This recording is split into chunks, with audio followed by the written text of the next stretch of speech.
This is Margie Barrett of Lansdale, Pennsylvania, listening to the International Radio Report every Sunday morning at 10:30 on TKUT 90.3 FM Montreal. Hi, everyone. Welcome to the International Radio Report for Sunday, March the 19th, 2023. You're listening to Sheldon and Jill with you every week at this time with 30 minutes of news and information from the world of radio.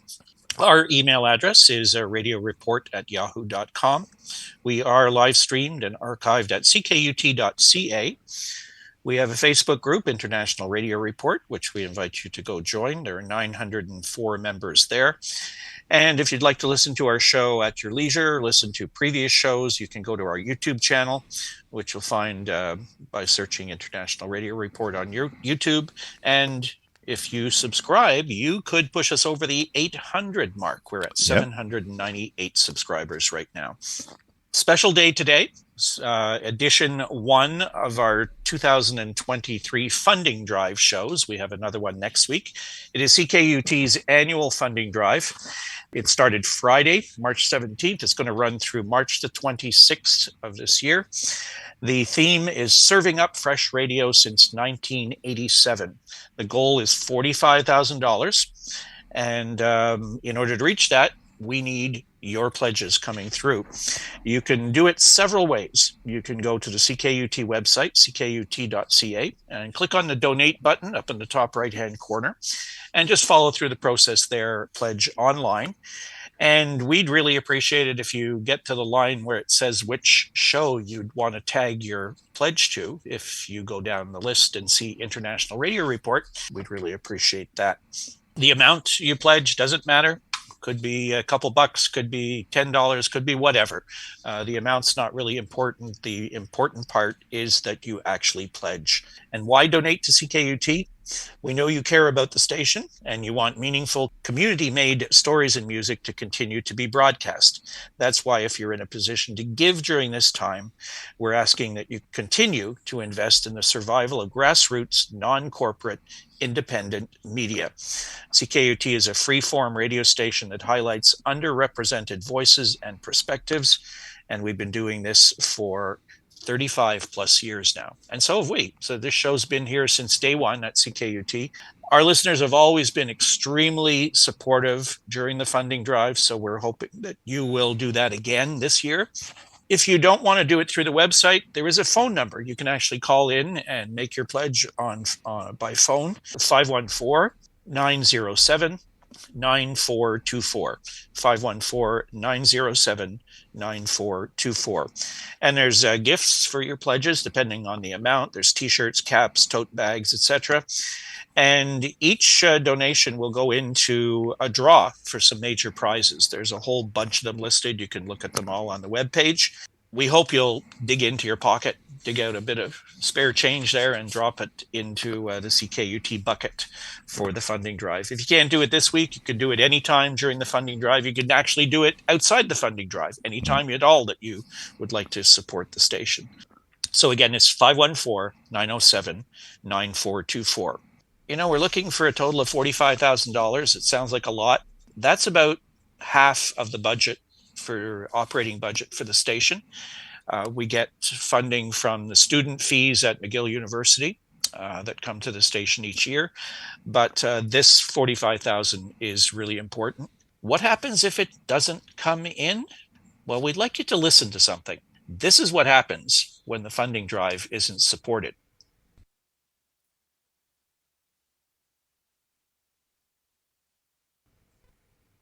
What you heard was silence, and you don't want that. We don't want to hear silence on 90.3 FM in Montreal. So it's really, really important. Whatever you value on the radio station, put an amount to it, call up the phone number, go online, make your pledge. It's really, really important. You know, one of the things that also you don't realize is how community radio is the only radio that will have a show like this, where we can talk about other stations, where we can talk about what's happening with radio, and not just our show. There's a lot of very unique types of shows on CKUT that you don't hear anywhere else, including some music shows with music you don't hear anywhere else that's not played. So, it's important to maintain and to keep this on the air and to make sure that, we have years and years to come of diversity in radio with CKUT. So 514-907-9424 is the pledge number, or just go on ckut.ca, click on the donate button and fill in the forms, and away you go. We thank you in advance for all of your support. Thank you. So in the French language side of radio in Montreal, there's a few things happening. Well, we had talked about it in last year in some show where we talked about a very popular morning radio host called Paul Arcan on 98.5 that is retiring. But, you would not expect to have news so fast since he's retiring only next year in like September of next year, something like that, which, there's still a lot of time. But they already announced that the replacement for Paul Arcan will be Patrick Lagacé. So Patrick Lagacé, kind of popular guy, he's in La Presse, which is one of the popular French language newspapers in Montreal. And he has also a show on 98.5 right now. So he's going to switch his spot to a morning show. And a lot of people tend to agree that he's the guy that is the best placed to replace Paul Arcan, apparently in his style of being himself on the radio and being a pretty good interviewer. Like he's, able to withstand the little snarky remarks of the people that you interview that just don't want to answer straight to the questions. And he just kind of goes around and finally gets an answer back. So they say that he's pretty good at that, and he's happy to take the spot for this. So this is interesting, Patrick Lagacé. And like we were talking, kind of unique that so far in advance we already know that it's this guy that's going to take his place. And one of the things they said is maybe they kind of announced it early because there were so many people already talking about it. They were kind of afraid that it would leak and people would know before the official announcement.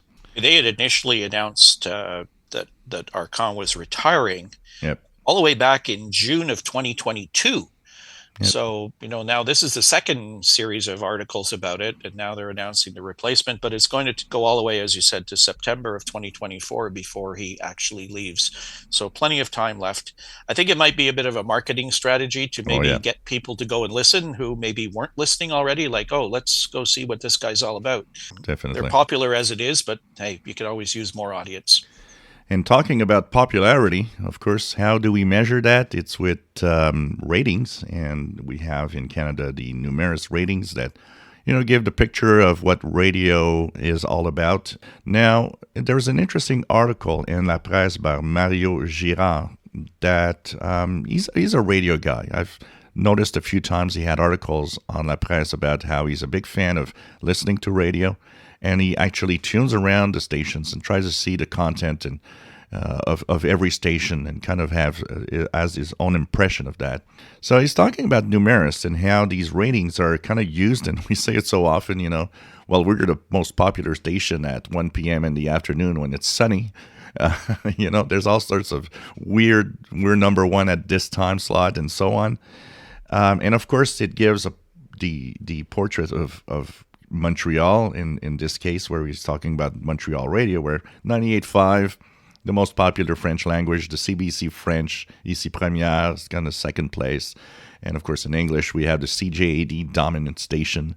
But he says, you know what, maybe it's time that Numeris doesn't look at just the radio aspect of it, but the online aspect of what these radio stations have. Because he's got some interesting numbers where he's talking about how the people consume the content we hear on the radio. And there's quite a lot of people that actually go online. People don't listen to the station streaming the station live. If they listen to a station, they listen on the radio, that's obvious. But what they are doing is actually listening to what becomes a podcast, a show that was aired, that was put online, and then the people want to listen to it. Maybe they missed it. Maybe they weren't there live. Or maybe they want to listen again to something they missed or some story that came up from it. but they were talking about many of the shows that are present from some stations from Bell Media and even from the CBC are downloaded. It shows that there's content that's actually being listened to online. That's for sure. So his idea is maybe we should include all of that. They have the way to do it. They say that OHDIO is actually has tons of numbers of everything that's downloaded and streamed online. So they say maybe the ratings, it's time to have numerous ratings that include both radio and online. And he says maybe that would change the picture of who is actually number one. So kind of an interesting idea. And I think, yeah, maybe we should include all of that to have the next ratings from Numeris. We, of course, at CKUT aren't in the ratings books, but we know our own show, for example. We have many, many listeners who just aren't around on a Sunday morning. Yep. And we have our YouTube channel or CKUT's archives where there are options to go and listen to the show, not live. So, it is an important aspect to the audience share now. Just when are people listening and how are they listening? Is it on the radio or is it through some other means? We constantly keep you up to date on what's happening with the pirate radio scene. And the FCC has been really clamping down on it over the last year or so. We've had a lot of stories. Well, we've got another one today. Radio Impacto number 2 in New York City faces a $2.3 million pirate radio fine. This comes from Paul McLean in Radio World. 2 men face a possible record fine of more than $2.3 million for alleged pirate radio activities in New York City. The Commission Wednesday announced its first proposed fines under the Pirate Act, which became law 3 years ago and provided for much bigger penalties than in the past. The FCC announced cases in New York, but also in Oregon. But the first involves by far the larger penalty and is likely to be watched closely, given the amount involved and the location of the country's largest media market. And also the fact that actually collecting financial penalties has proven to be much harder for the federal government than issuing them. The proposed fine is against Cesar Ayora and Luis Angel Ayora for radio signals in Queens, New York. The FCC said that they operate Radio Impacto 2. Its website calls it the official radio of Ecuadorians in New York and gives the impression of a substantial radio operation, listing numerous supporters, including familiar brands like Allstate Insurance and Verizon Wireless. The Commission previously issued them a $20,000 forfeiture in 2015, which it said that they did not pay. In 2016, U.S. Marshals executed a warrant and seized their broadcasting equipment. Now, we're going to post this whole story online because there's a lot more to it. But initially, they started operating on an AM frequency more than 7 years ago on 1430 AM in the New York, New Jersey, Connecticut region. And they eventually moved from there in 2008 to a rental of a frequency on 91.9 FM. The same one that had for 8 years was the bearer of the message to compatriots residing in the Big Apple. In 2016, we decided to expand our coverage by switching to 105.5, a frequency that currently identifies us as the official radio station for Ecuadorians in New York. The station that never sleeps because a team of communications professionals are working for you 24 hours a day, offering you the best programming and all the latest music, news, sports, entertainment, and more. Thank you for tuning in for 13 years. This is an illegal radio station, though. Yeah. This is the bottom line. You can't just do that. They've been, I'd say, a little more bold than some other stations have been.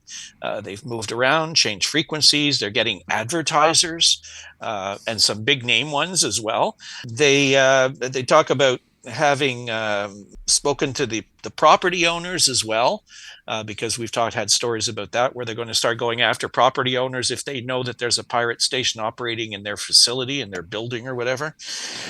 This is going to be a real test case, I think. We're talking big money here, $2.3 million. The station might be well established, but I kind of doubt they have $2.3 million out there. And if you've ever been to New York City, the FM band is insane. it's just like jammed from wall to wall. How they snuck in there with a frequency on 105.5 is interesting in itself. This could be a test case, I think. They're squeezing themselves somewhere in between. Yeah. But, I don't know I'm what amazed. the coverage might be or how much power they might be using, but I'm totally amazed that, okay, so did they tell these companies that they were a pirate broadcaster before they got ads? Or they just go and say, hey, we're a broadcaster and we need ads for the New York City area, and just went through. I'm surprised that they, especially with the names that they have. If it was like the corner store, maybe I'd understand, but these are big names, so it's The FCC is also at the same time going after two others, in one station in Boston on 90.7 and another one in Portland, Washington on 92.7.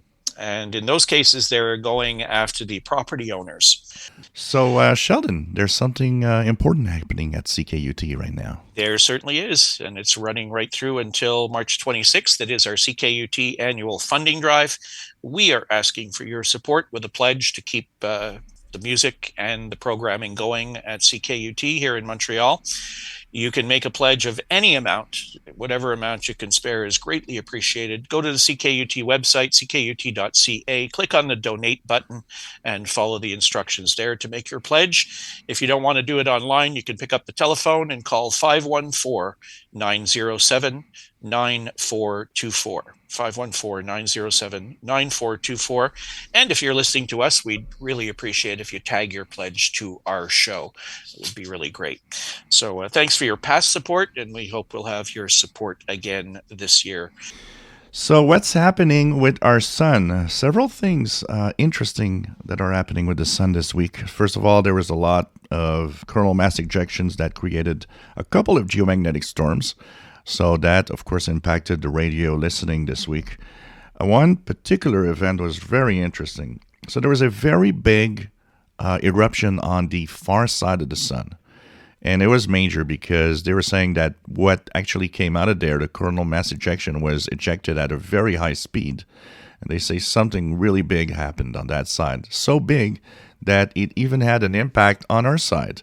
There was a lot of protons that were actually in the air and the space, and actually was showing up on the cameras of the spacecraft that looks at the sun. It was like little white dots everywhere on the camera, and that actually funneled through the Earth's geomagnetic field, and was funneled through the poles, of course, because the Earth is like a giant magnet.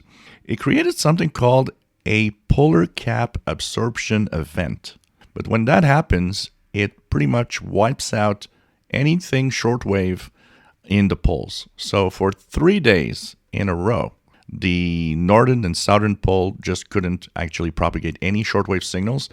It really showed, because pretty much every signal that comes from Asia disappeared from the bands for a few days. But it was an event that happened because of that far side explosion, so it's pretty impressive. In the week ahead, the sun is a little quieter. There's less sunspot groups than there was in the previous weeks. And we're at a point where, we're getting into spring this week in the Northern Hemisphere. And that is one of the weak points of the geomagnetic field in the Earth. So it doesn't take much to actually do geomagnetic storms. So we'll be looking at that and looking at propagation this week. The solar flux is at 135, sunspot number 84. And hopefully propagation will be nice and quiet this week. And the only way that you can really check that out is to turn on the radio and listen. This is Tony Straka from Lansdale, Pennsylvania.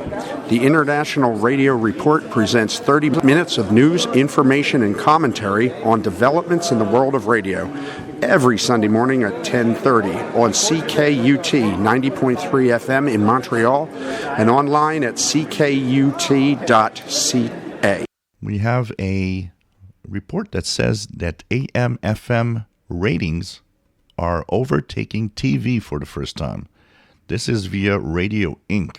In 2019, Deloitte Director of Research, Technology, Media, and Telecommunications, Duncan Stewart, made a bold prediction. He said AM/FM audiences 18 to 34 would be larger than TV audiences for the same age demographic by 2025. It turns out Stewart was right, even if he did undersell by 3 years. As highlighted in this week's Cumulus Media Westwood One Audio Active Group blog, Nielsen reports that radio's total audience has overtaken television's for the first time in media history. A third quarter 2022 total audience report shows radio's average audience persons 1849 is up 3% on TV. With cord cutting and streaming on the rise, Nielsen data shows television reach among persons 18 to 49 has dropped 28%, and time spent viewing eroded 56%, an hour and a half since 2018. This comes on the heels of Edison's Research 2023 Infinite Dial report showing 73% of adults 18 plus still listen to AM/FM. So definitely radio is still out there. It's still listened to by a big part of the audience. It's kind of interesting to see that TV is losing grounds. Yeah, it's quite surprising to see that happening. But I keep running into people that don't have TV sets, especially some younger people and stuff, and they just haven't bothered. They're just watching whatever they watch on their tablets and whatever streaming devices they're using. So yeah, it's in some ways it's surprising, some ways not, I guess. It's just, things are changing. We had some good news, though, from the government in the UK. New funding to protect BBC World Service language services. This is directly from Government UK via Alokesh Gupta and Glenn Hauser's World of Radio. The UK government has awarded a one-off payment of £20 million to the BBC World Service as part of the refresh of the integrated review. The money is being provided to protect all 42 World Service language services over the next 2 years, to support English language broadcasting, and to counter disinformation. The refreshed integrated review concludes that democracies like the UK must go further to out-cooperate and out-compete states that are driving instability. Development over the past year, particularly the conflict in Ukraine, have shown the importance of being able to counter the hostile use of disinformation and to tackle the spread of harmful state narratives. The Foreign Secretary, James cleverly said, the BBC World Service is vital in the fight against the spread of disinformation around the world. This funding will ensure people across the globe continue to have access to accurate, high-quality journalism. As for the world's most trusted international broadcaster, the BBC World Service is a vital tool in providing accurate and impartial news, analysis, and discussion in 42 languages to 365 million people around the world each week.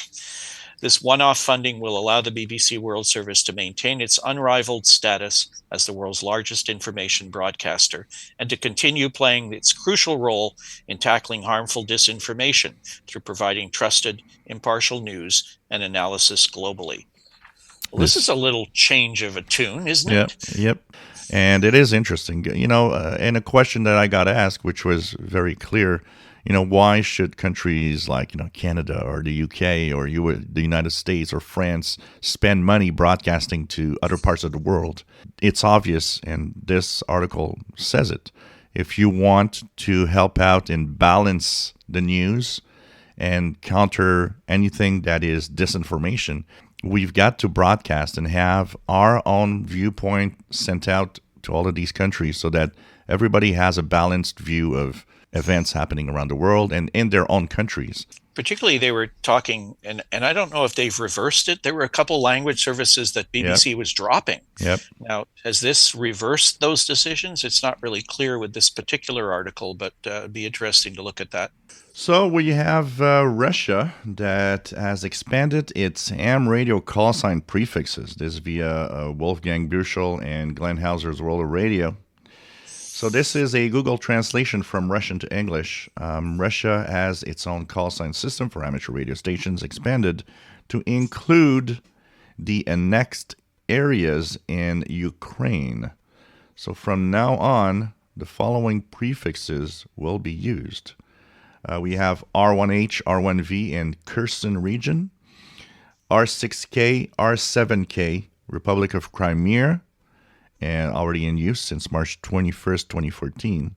R60, R70, People's Republic of Donetsk, R6R, R7R, City of Sevastopol, already in use since March 21st, 2014, R6S, R7S, Zaporizhia region, and R6Z, R7Z, Luhansk People's Republic. It says the Deutsche Amateur Radio Club Foreign Department reports on this factual information regardless of political implications. Kind of a touchy little subject here, but I guess Russia is adding what, some of the new calls for some of the territories they might be taking over. You would think that they probably have things a lot more important on their mind right now than worrying about amateur radio prefixes. Yeah, definitely. But anyways, as the Deutsche Club says, they're reporting this. It is factual, but there are going to be political implications, I'm sure, down the road. But right now, you may start hearing some of these calls on the air. So this will help you know where they are at least. So we have upcoming ham radio contests. Just a couple things for you this week to wrap up with. The First Class CW Operators Club is holding a QSO party, 0000 to 2359 Zulu, March 25th. It's organized by that club.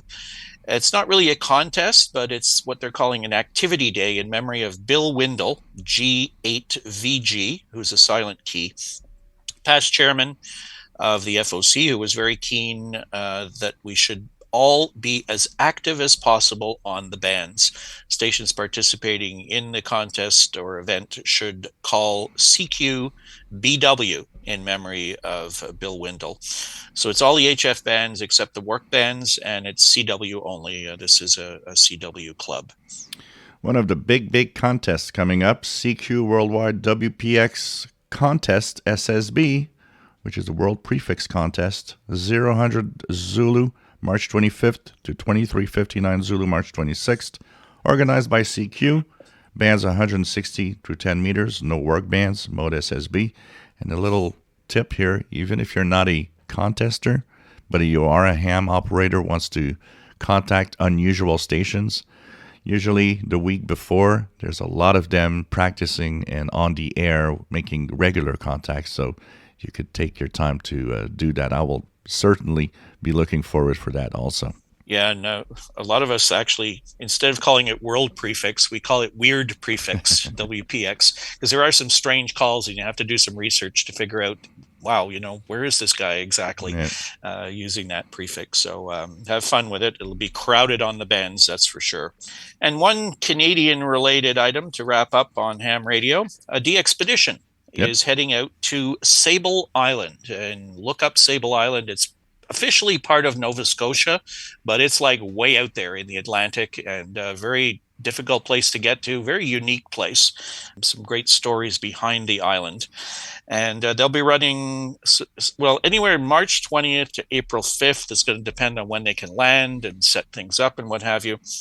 It's the VE1 Delta Kilo Sierra group that's doing the trip, and they'll be using the call sign of Charlie Yankee Zero Sierra. Charlie Yankee Zero Sierra for Sable Island. So do check that one out. It's going to be a popular DX catch for a lot of people. There'll be an RTTY FT8, single sideband CW. They'll even going to do some VHF Earth, Moon, Earth contacts and some satellite. They have a really good website. We'll put the link up for you, and you can check out where there'll be frequencies, bands, and modes, and all that sort of stuff. Be very, very popular. And we are out of time. All right. One quick mention before we leave, the CKUT funding drive. Please call in, make a pledge, go online, make your pledge. You've got until March the 26th. CKUT.ca, click on the donate button or call. And the number is 514-907-9424. Don't forget, if you wish to pledge your pledge or tag your pledge against the International Radio Report show, we'd really appreciate that. So we'll talk to you again next week for the wrap-up show of the funding drive. We hope you'll tune in then to the International Radio Report here on CKUT 90.3 FM in Montreal. Bye-bye. Esta es Radio Venceremos, voz oficial del Frente Farabundo Martí para la Liberación Nacional, emitiendo su señal de libertad desde Morazán, territorio libre del Salvador.